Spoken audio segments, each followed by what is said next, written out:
The hour is late on a Sunday evening, but Dr. Kimball George has a special patient to check on.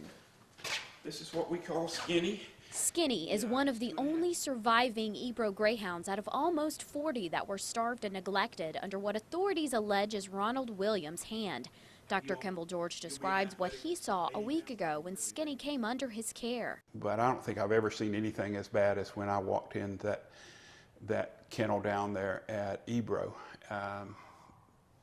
It was tough. There was cages down each side, and there's 2 greyhounds dead in almost every cage. They had removed the 4 that were in pretty good shape, and they'd left the 1 for me to see. The smell was pretty horrible.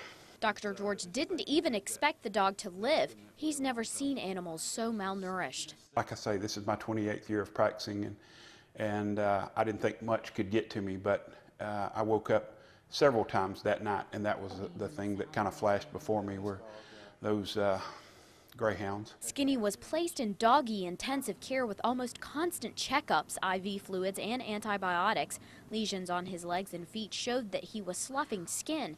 His immune system was weak, but his spirit was strong. He's a bit of a metabolic freak, Skinny is. He was able to catabolize and use his own tissue to stay alive when the rest of his peers could not. And he's gained about 5 pounds this week, but still looks to the unskilled eye like a dog who's been through an ordeal.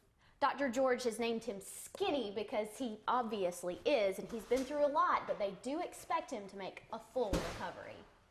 This has been just about the only bright spot of this story, and I know people are anxious to see that there's one that's actually lived. After talking with Dr. George, I got to spend some time with the dog myself, and his sweet disposition really came through.